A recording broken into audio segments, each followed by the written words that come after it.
turacyabandanya rero tugeze ku audio ya kane canke se tugeze ku video ya kane. Ubwo rero nariko ndababwira ukuntu bahaye ishano rero batoyi banje. Abo batoyi banje rero baragiye hanyuma babaha ryashano. Batoyi banje rero baciye batangura kugwara.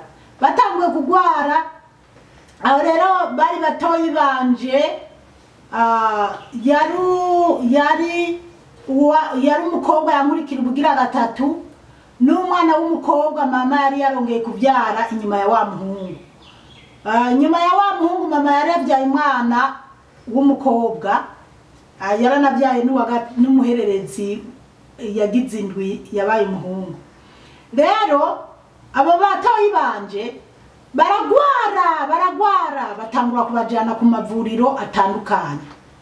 Abana barabavura baranka gukira, hanyuma harageze aho baba baja muhira barazingama neza abantu bababona bagatwenga bakavuga ati Karaveri umuntu w'umubose afise amahera ni gute abana bamugwaranye kwashe. Umunsi umwe rero haciye umuntu w'umudamu muhira yaraje nko kwigurira umunyu canke utumesa, abona abo batoyi banje ukuntu bameze, arabihweza arabwira mama, aramubwira ati madamu umbabarire nubwo uri umunyamuji ngira ndakubwira ijambo ndehe ati abo bana bawe kumenga bameze nk'abana barwaye ishano bari ishano kandi ko mbona utabuze ibyo bagaburira abana bawe bo babaye iki. Mama aramubwira ati sha aba bana nabo bazungurukanye ibitaro byinshi narabazungurukanye kwa muganga babavurije ahitwa Gatsinda n'ahitwa Ibuye atariko abana kabisa barase gukira. Ati nanje narayobewe ingwara bagwaye mbese iwacu bari bategereze ko abana bapfa. Rero uwo mama aramubwira ati nyamara rero nubwo biri uko abana bawe birabonekana neza ko ari shano bariye. Ati burya naho uba ngaha mu muji ati niwo hizera ati na mbese kubera nubwo yaba inyuma y'isoko ariko yarazi bitari bike byabera muri ibyo bice. Hanyuma aramubwira ati nanje umwana wanje ndibuka umuhungu we yitwa Sengiyumva, aramubwira ati rega nanje Sengiyumva wanje ati baramuhaye ishano ndavuza. Ati nagiye kumenya ku munota wa nyuma ko ari ishano yariye. Ati none ubu baramuvuye baramunaramurukishije ati ubu n'imitende. Mama aramubwira ati none se shahu ko ibyo bintu byo kurukisha canke ibiki ko ntazi byari byo nzomenya no bigenza gute. Hanyuma mama hanyuma uwo mudamu aramubwira ati je shobora kukwereka aho nagiye kurukisha gwanje. Papa rero amaze kuva nko kurangura kumbure babiganira na mama aramubwira ati nyamara hari umuntu yambwiye ko aba bana bashobora kuba barabahaye ishano kandi bibutse ko babandi bahora baturoga kumbura ataro kagiye ariko urumva wa mudamu yaduhiga cyane yari yaragiye gushaka umugabo bamuzanye iwabo inzoga yamuzanye iwabo niyo yari dukoze ko niyo bari bashatse kumpa ngo bigaca bijya batoyi banje. Rero aramubwira barabyumvikana na papa ko azotwara umwana na mutoyi byari byoroshe akagenda bakagenda bakaraba. Rero papa ahiga umukozi kuko abaca ntiyashobora guca imodoka, ahiga umukozi n'umwana umwe baramujana aho hantu yitwa muri Nyamurenza hari mu komine yo muri Nyamurenza. Baragiye kuwo muntu yararukisha nyimbango yarazi umuti wo kuruka ishano. Hanyuma aramuha umuti umwana acatangura kuvomesa canke se kudahwa ibyo yari yarariye. Uwo muntu arabwira mama ati muvyeyi rero heraba umwana wawe yari ishano. Mama biramuyobera acamusaba ati rero mfise n'ubundi muhira ati nawe uzoze muhira uzona bikorere kuwo yasigaye muhira n'umugabo wanje azobibone hanyuma uzotuvurira abana. Aramubwira ko yoza bukeye ko kuwo muntu yaraje. Mugabo mama ageze muhira abibwira papa, twese umuryango aravuga ati aba bana babahaye ishano. Jewe ca ndavuga ati mu binume ni ngaha mu muji muvuze ko abana banyu bari ishano, ninde ngaha mu muji yotanga ishano? Mu by'ukuri isi nibaza umuntu yari gutanga ishano kw'iyo santere twabako aho kw'isoko, kandi nibaza ko bitari kubaho. Umugabo aba muri interiyeri babandi bahora baduhiga nibo bari babidukoreye. Noneho rero jewe nari nabipinze navyase ko ibyo bintu atari byo. Jewe rero nicaye mu gipangu ndiko ndajisha inkoko, narajisha inkoko kandi narajisha n'ibirago. Hanyuma wa mu mama yaje kurukisha babana baragiye mu bitoke mu gipangu cy'iwacu, cyari gipangu kuntu kuburyo data yari yarakikuje n'ibitoke byose, yarakikuje igipangu n'amabati. Hanyuma baja epfo mu bitoke, hari ukuntu bimba akanogo bagashiramo imitoto, hanyuma bagateka uwo mu mama yarateka umuti. Hanyuma umuti umaze gusha umaze guhora azana babana rero barabaha ngo ni munywe, baranywa. Bariko baranywa rero baca baratangura kuvomesa canke se kuyogwa n'ibindi ibintu biraza. Je nicaye mu gipangu numva ibintu bimota nk'ugwagwa. Ndavuga ko ngaha muhira tumaze imisi atagwagwa ruhari, badatarika ibitoke atagwagwa ruhari. Urugwagwa ruriko ruramota ruva hehe?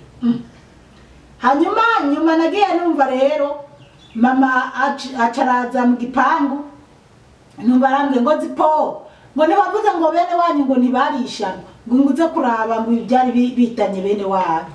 Ariko araza no kubwira papa mu magazini baze baraba uko ibintu bimeze. Yo tugiye kuraba rwarugwagwa gusa, urufuro rw'ugwagwa hejuru, ariko musi hagacana ibintu by'ibibobi, ibintu bisa nabi. Yo mana, abantu batanga ishano n'abagome kweri. Imana ndabasabiye aho bari hose bazoze barigaya n'abantu babi, abantu bahishana abantu n'abantu babi. Basi rero ndabiraba ndumi rero babana barababaza, mutubwire mwanyoye ugwagwa hehe? Ninde yabahaye ugwagwa? Wari mukuru rero aravuga ati twagiye kwa naka niho baduhaye ugwagwa rukaze. Ati turababwira mugakesi, turababwira twaramubwira ati iyi nzoga ntayo twoshobora irakaze. Ngo akaguma tubwira ngo nitumwe ntacyo, nitumwe bukebuke ngo ni impene Arise. Hari mwene wacu nyene yitwa Arise. Rero yari mutoya nawe. Hanyuma baranywa bose. Basi rero urumva kuva babiriye baciye batangura kuza baragwara. Nubwo rero wa mu mama yarakomeje arabarukisha, hanyuma nyene abana barakira. Mugabo abantu baramenya ko abana bo kwa naka banyoye inzoga, barishana mu nzoga. Abandi nabo baca baramenya, baraje barabwira papa na mama ati burya rero iryo shana abana banyu bariye, bagira barihe umukobwa wawe w'ifura yitwa Zipora. Ati niwe bagira bahe iryo shano igihe bari bazanye nakaji wabo, kuko iyo nzoga twarayisabye ngo tuyinywe, ujya mu mama arayitwima ayisubiza mu nzu. Rero niyo yoba yarahaye abo bana, koko niyo abo bana banyoye. Murumva rero Imana yarandengeye irankingira. Bana b'Imana, mu isi tugenda duhura n'ibigeragezo bitandukanye. Aho rero nari subi inyuma, urumva hariye ishano umukobwa yankurikira ubugira gatatu n'umwana yagira gatandatu, kuko igihe mama yabyaye umuhungu agira gatanu.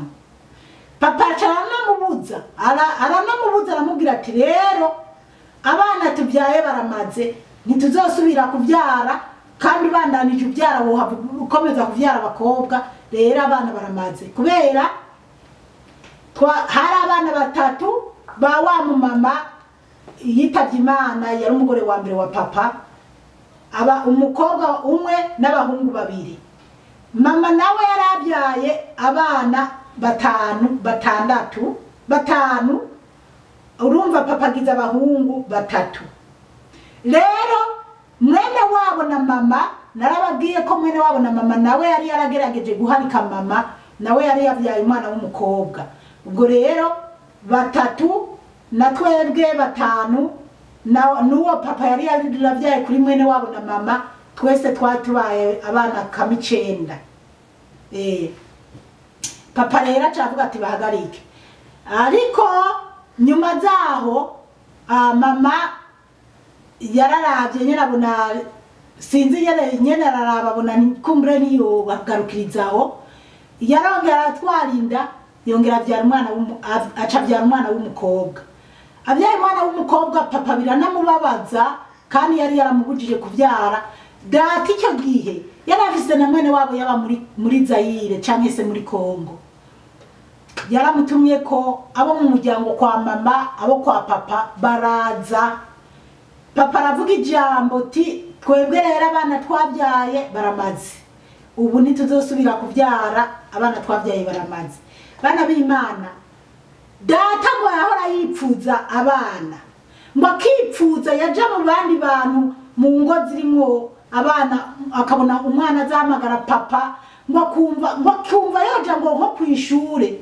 ahantu akiba umwana kabura kamujana ahandi hantu kumurerayo kugira abone umwana yozoza aramuhamagara papa igihe atari bwatore mama ariko Imana yamugirira neza iramuha abana harageragiye atangura kwinuba ati abana twabyaye baramaze rero urumva ko yaciye avuga ati ntituzosubira abana baramaze duca tubaho turabana mama abyaye afise umwana wa 6 uwo mwana w'umukobwa yari yarishano afise nk'imyaka 3 koko mama yari yashatse kumvira papa haragihera igihe ataravyara mugabo nyuma mama nubundi biramunanira kwihangana kandi je mama nari imaze kuba umukobwa aciye ubwenge kigihe mama yarambwiye ko azobesha papa ko azaragenda gufata nyimba ari ibijya by'ibinini byo kubyara ku rugero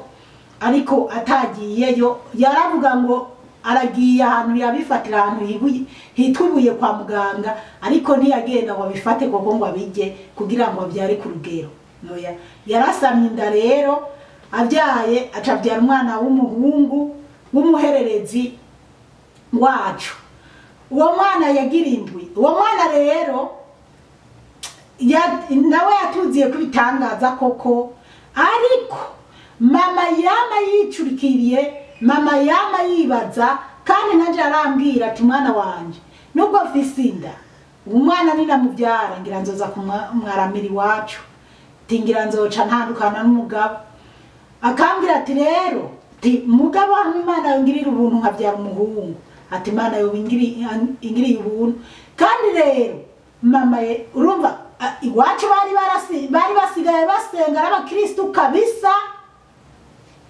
mama avuga ishapure kabisa papa kugara imangazini tugaterama turiko turasenga naho wovuga ngo uje kurangura ibinganiki yamaze kugara imangazini ntiyaza kudandaza twaba gusenga tukavuga ishapure tugasenga kabisa kandi kweri Imana ishimwe cyane yaratugiriye akamaro ubwo rero icyo gihe rero murumva ko nari narageze mu wa 6 naravuye mu ishure canja kwigira ibintu byafwaye by'imyuga niga imyuga bimwe by'inzozi zo kwigana n'abazungu narabivuyemo basi rero abana rero barabarogoye abana baragira ubuzima bwiza nk'abandi bana nubwo mama rero yageze aho akabyara umwana w'umuhungu hanyuma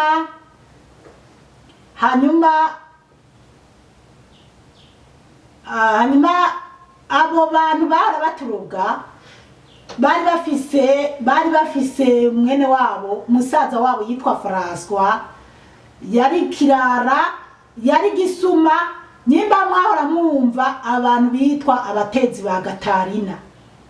Rero uwo yitwa François agigeze rero yari yarapfunzwe barigeze kuba baduteye Gatarina, ibyo sino bija ko kuburebure, ariko bigeze gutera Gatarina umupapa uwo bita ndanamwibagiye ari Protazi, yitwa Ntamagaze Protazi, nise wa Deniza Nkurunziza, yari sebukwe wa Perezida Nkurunziza, kubera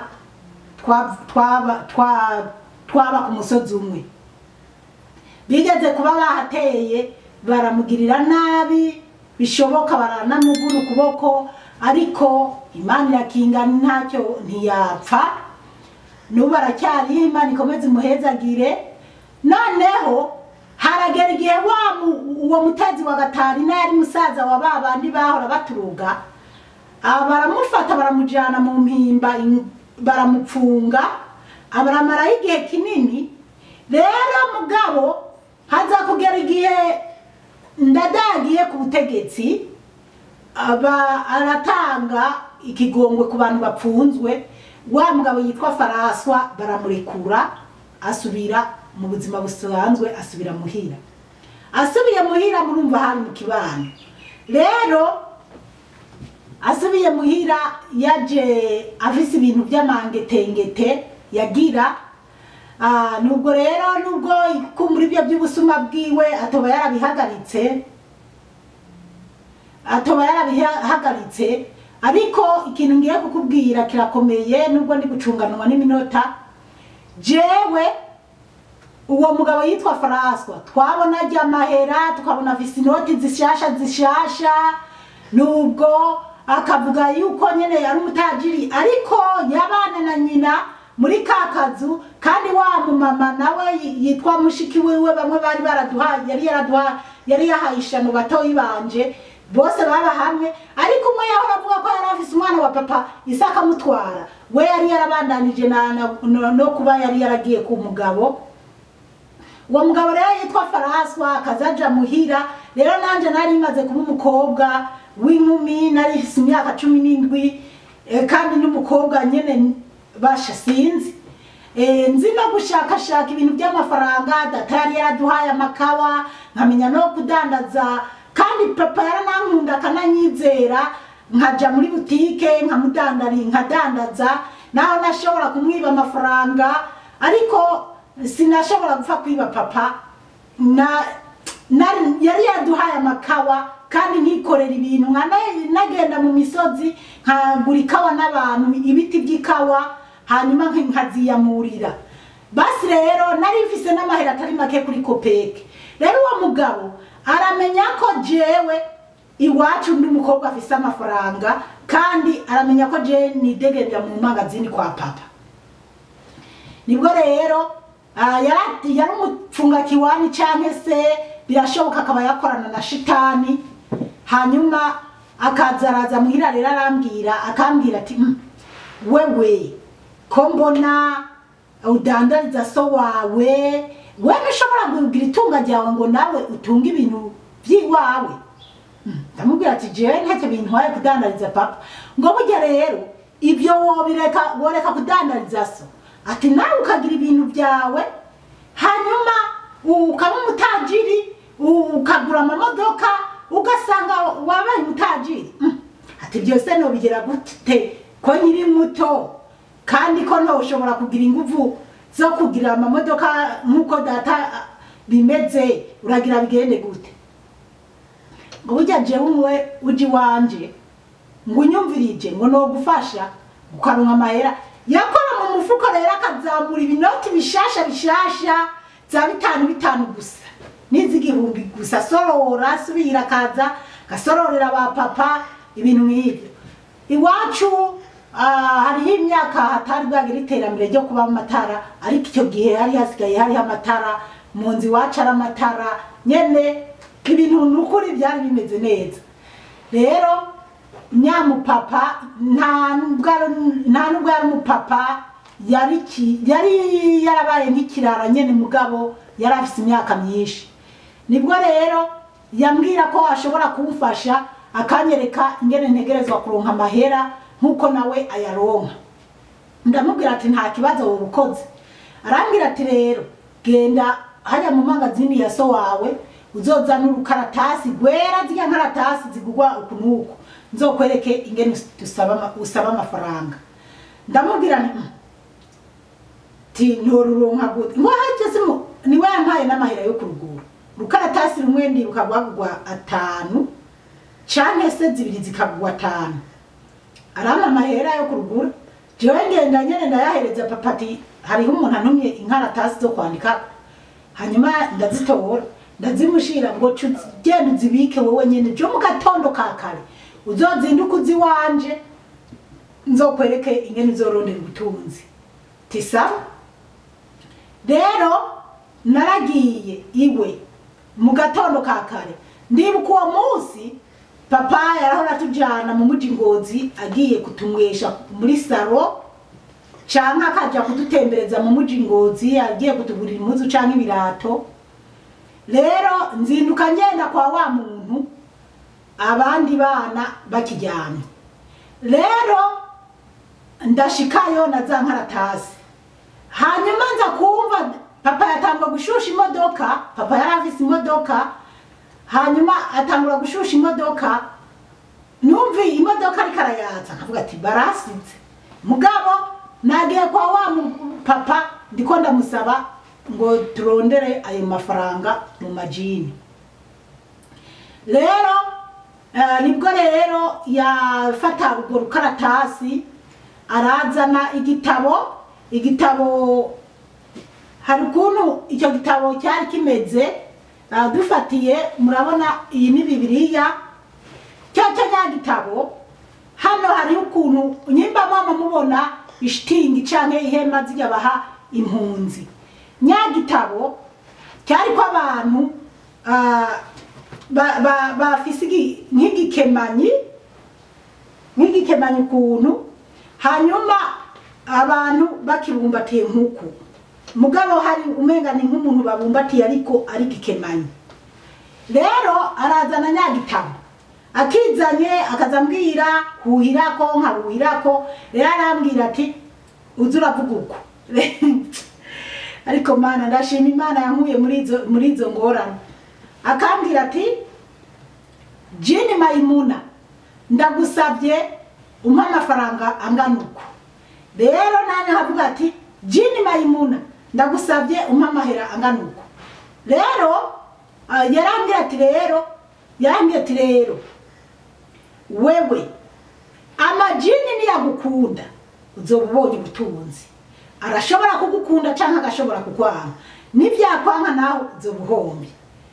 Murumva rero bana b'Imana, iyo umuntu agiye kwiba canke agiye kwica umuntu canke agenda avuga ati we Mana icyo mpa bidashoboka, nanje numva ati Mana yompa bigakunda nanje haronka ubutunzi. Kugira ibintu byo kuja ikuzimu canke gukorera abadayimoni ni ibintu byatangwe kera, ahubwo gusa bamwe ntitwari bwabimenye neza, mugabo bubiri byaramenyekanye. Rero akambwira ati rero wewe urunu rukaratasi kabisa, urukaratasi atakintu na kimwe cyari cyanditseko, nije nari nabwijaniye. Ubwo rukaratasi rero yararufata akamyabagiza ko yazanye umuti wirabura, ivu umunyota wirabura, aranyabagiza kubwo rukaratasi. Arambwira ati rero uzuravuga Jini Maimuna ndagusabye umpa amafaranga angana uko. Ariko akaba yabanje kumbwira ibintu ngomba gukora, ko ngomba kuzana amagi, ngomba kuzana amafaranga kugira ngo ayo mahera bayaturire, ngo niyo ngo akava ngo mwina nomero ngo bakoresha ngo amafaranga ngo baza baraha ababituye. Rero jewe bya bintu ndabivuga akavuga ngo hemerako nkahemerako usibye guhemerako nawe agahemerako ntabwo yanditse n'ikaramu rero rwa rukaratasi turushira muri cya gitabo yari yambwiye ati ibyo baza kukwandikira biza kuba ari ibyo ati nta kibazo nibwo rero nahemerako jewe rero yarambwira ati ushabaye ushaka ndamubwira ati je niyo bompa ibihumbi 50 ati byo babimaze nawe akambwira ati ugomba gusaba amahera menshi ugura amamodoka ugure za rumoroke n'ibindi ati sawa rero rwa rupapuro nararuhwemeye ko turarushira mu gitabo kandi mw'iyo nzu kari akazu gatoya karimo wa mushiki we w'umupfumu n'abishwa we batatu na nyina wiwe w'umukecuru bamwe bari abo bishwa we bari bajyamye imbere yaho twari nawe nyabwawe yajyama kandi n'uwo mushiki we yabajyamye impande y'abo bana biwe ariko nyene arambeshabesha nabo bumva ariko bari babimenyereye urumva na mushiki we ko ari umupfumu bose bari bamenyereye uwo mwuga wabo w'ubupfumu kandi rero iodiyo ndabona iminota ikwiye reka cambandanya ndumva iyi ni odiyo igize 4 ubwo duca tubandanya ni odiyo igira 5 umukama bahezagire